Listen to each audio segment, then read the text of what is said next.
Dans le roman La Plume de Tahir, on suit le jeune Arthur Rimbaud, âgé de 14 à 15 ans, qui, à travers les témoignages et les traces laissées par son père, militaire au moment de la conquête de l'Algérie, découvre ce pays et l'émir Abdelkader. De Charleville à la plaine de Gris, en Algérie, on entre progressivement dans l'épopée d'Abdelkader, figure devenue légendaire de son vivant, y compris en France.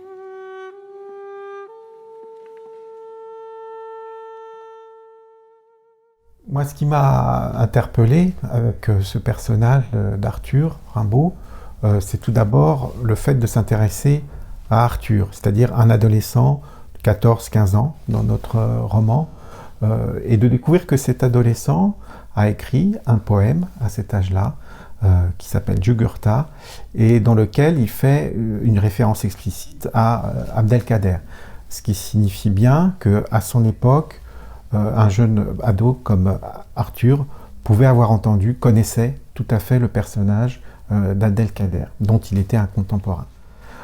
D'autre part, c'est aussi la découverte de ce père, du père d'Arthur, Frédéric Rimbaud, qui était militaire de carrière, qui a participé aux guerres de conquête en Algérie, et qui a donc participé au combat contre l'émir Abdelkader. Ce père Frédéric Rimbaud, qui était arabisant, qui a écrit des textes sur cette expérience et aussi même sur la culture algérienne.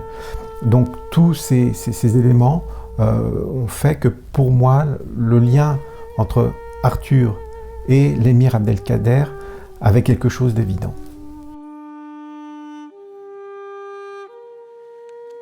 Créer par le récit, par l'image, par la vidéo, de différentes manières, des histoires qui font se rencontrer des cultures, des imaginaires, des personnages qui appartiennent à des contextes complètement différents.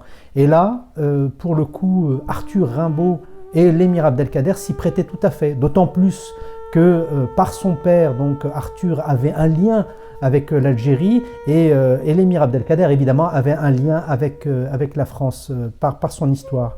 Donc ça me paraissait tout à fait naturel, mais l'autre lien entre les deux personnages, et qui me semble extrêmement important aussi, même si le Arthur Rimbaud qui nous intéresse dans le livre, c'est celui de la première période, de l'enfance et de la fin du début de l'adolescence, c'est vraiment le poète et le mystique. Il y a quelque chose entre la poésie et la mystique qui est une frontière ténue.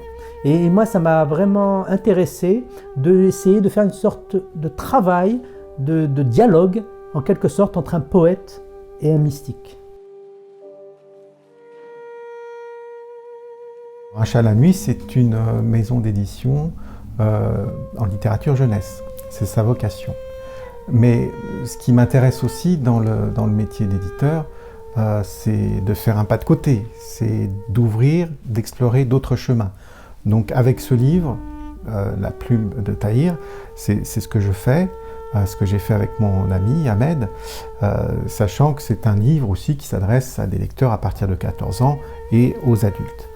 Et puis, de par sa thématique, La Plume de Tahir, à travers l'ouverture au monde, la découverte d'autres cultures, le lien aussi qui peuvent être faits entre les hommes, à travers ces thématiques-là, je pense que c'est un livre qui a toute sa place dans les éditions Un chat la nuit.